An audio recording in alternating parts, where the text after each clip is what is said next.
Productivity Patriots, Aidan Parker here, My Safety Manager, with your Monday morning brief.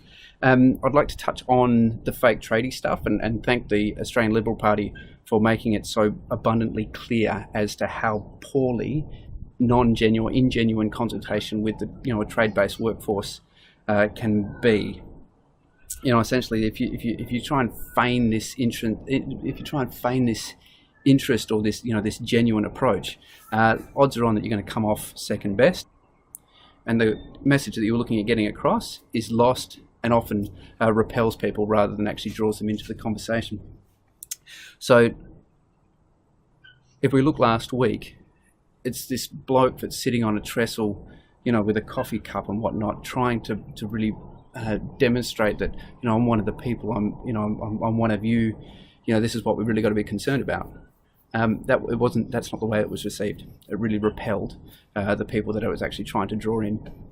Interesting. Behaviour-based safety, there's also a consistency there.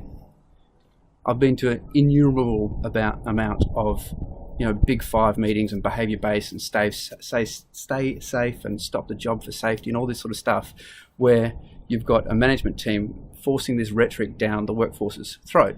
And then the very next, as soon as the meeting's over, then it's, back to critical path, whatever it takes, get it done sort of thing. So that inconsistency in that messaging really pushes people away or repels people from the actual message of working safely on site.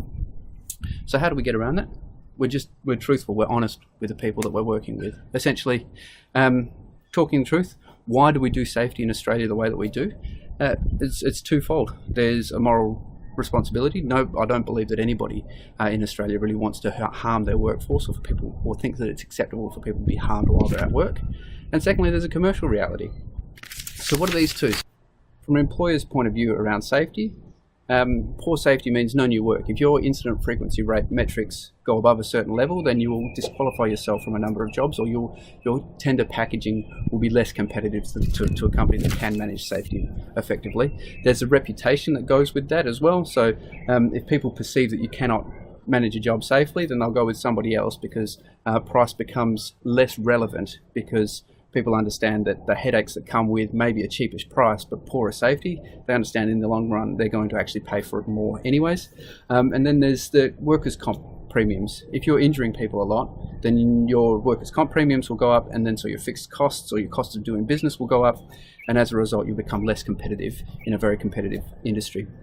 So what's in it for the employees? When we're talking truth, it's okay, cool, you might have a short stint off work, it may be that you're off work for a few days and you're back at work and sort of no big deal. Unfortunately for the employer, it is a big deal, because if you're off work, then that affects the industry, their incident frequency rates, and makes people less competitive in the tendering space.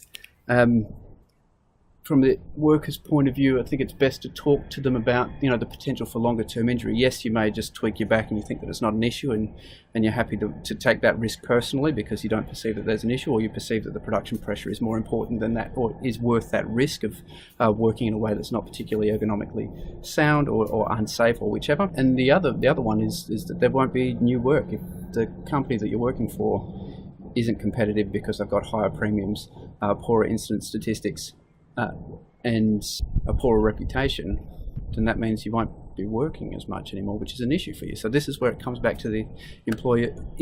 Talk truthfully, talk honestly. No, we don't want to hurt you, but secondly, if you do get hurt in the workplace, if you do take risks on our behalf, odds are on it's going to cost us more in the long run anyway. So do it safely the first time. I'm here because I don't want you to be hurt, but I'm also here because there's a commercial reality. Having that conversation brings the workforce on board, explains the method to the madness, and allows people to really own what it is that's being pushed across them around, behaviour-based safety and whatnot, and really fully educates that consultation, as opposed to just, sitting on a painter's trestle with a flash coffee cup, talking to the workforce about how we need to be safe because we really care. I'm not saying that you don't care. What I am saying is you're only presenting half the argument. We care. There's also a commercial reality here. Let's talk about it as it is. Let's talk to the truth of the matter and get on the same page so we can row together. That way the workforce is on the same page and we're both rowing in the same direction. So important in safety, so important in construction, so important in the Australian workplace. As always, I welcome your feedback. Always looking to do my bit to try and make our workplaces smarter, simpler and safer. Any dramas, reach out to me. I'd love to answer your questions. Until next week. Cheers, guys.